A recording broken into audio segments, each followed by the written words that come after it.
যেকোনো ছুটিতে সিলেটের দর্শনীয় স্থানগুলোতে ভিড় বাড়ে পর্যটকদের। ব্যতিক্রম নয় এবারও। শীতকালীন অবকাশ ও বিজয় দিবসের ছুটিতে পর্যটকদের পদচারণায় মুখরিত হয়ে উঠেছে সিলেটের জাফলং। সিলেটের পর্যটন স্পটগুলো এখন পর্যটকের সরগরম। তাই দীর্ঘদিনের মন্দাভাব কাটিয়ে চাঙ্গা হচ্ছে সিলেটের পর্যটন অর্থনীতি। সিলেট গোয়াইনঘাট প্রতিনিধি সৈয়দ হেলাল আহমেদ বাদশার প্রতিবেদনে বিস্তারিত। ডিসেম্বর মাসের ছুটিতে পরিবার পরিজন বন্ধুবান্ধব মিলে শীত ও বিজয় দিবসের আনন্দকে ভাগাভাগি করতে দেশের বিভিন্ন এলাকা থেকে সিলেটে ছুটে যাচ্ছেন পর্যটকরা। জাফলং, জিরো পয়েন্ট ঘেঁষা ভারতীয় ঝুলন্ত ব্রিজ, ফাটাছড়া মায়াবী ঝর্ণা সহ সিলেটের নান্দনিক পর্যটন স্পট সমূহে যেদিকে চোখ যায় শুধু পর্যটকের পদচারণা। খোশ মেজাজে পর্যটন সংশ্লিষ্ট ব্যবসায়ীরাও বেড়েছে ব্যবসায়ীদের ব্যস্ততা।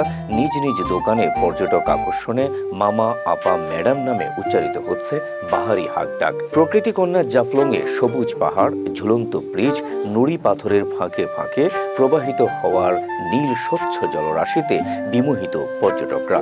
বিভিন্ন সরকারি দপ্তরের কর্মকর্তা, কর্মচারী, শিক্ষার্থী, বন্ধুবান্ধব, পরিবার পরিজন, কিশোর কিশোরী, দেশি বিদেশি পর্যটক সহ রয়েছেন মাদ্রাসা শিক্ষার্থীরাও।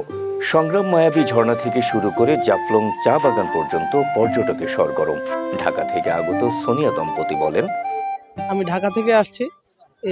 এই প্রথমবার ওয়াইফকে নিয়ে আসা বিয়ের পরে। তো আগে যখন এসেছিলাম তখন হচ্ছে এখানে ব্যাচেলার ছিলাম, ফ্রেন্ডরা নিয়ে আসছিলাম। তো এখন আসার পর সম্পূর্ণ পরিবর্তন দেখতেছি। অনেকাংশে এই সিঁড়িগুলো ছিল না, বর্তমানে সিঁড়িগুলো হয়েছে, এগুলো আগে পাইনি। পরে এখানে পাথর ছিল না, কোনো পাথরগুলো এখন দেখতেছি। মানে ট্যুরের জন্য এখন অনেক সুন্দর একটা পরিবেশ সৃষ্টি হয়েছে, যার কারণে ঘুরে অনেক মজা পেলাম আমরা। আমার ওয়াইফ অনেক মজা পেল।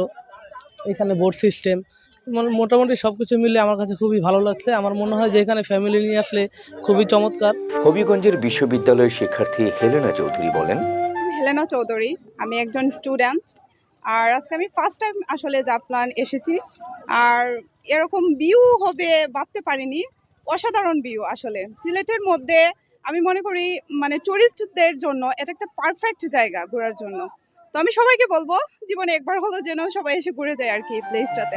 জাফলং সহ গোয়াইনঘাটের সব পর্যটন কেন্দ্রগুলোতে পর্যটকদের নিরাপত্তা ও তাদের ভ্রমণ নির্বিঘ্ন করতে জেলা ও উপজেলা প্রশাসনের পক্ষ থেকে নেওয়া হয়েছে নানা পদক্ষেপ।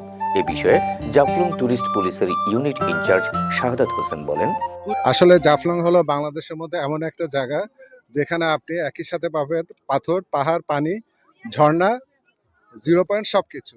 সেজন্য পর্যটকের যে প্রবাহ আগে যেমন ছিল এখন দিন দিন বৃদ্ধি পাচ্ছে। আপনি নিশ্চয়ই জানেন যে স্কুল কলেজ বন্ধ হয়ে গেছে, ছাত্রছাত্রীরা দলে দলে চলে আসছে এবং বাবা মারাও সেই সাথে চলে আসছে। সুতরাং এখানে লক্ষ লক্ষ পর্যটক কিন্তু প্রতিনিয়ত আসছে এবং আমরা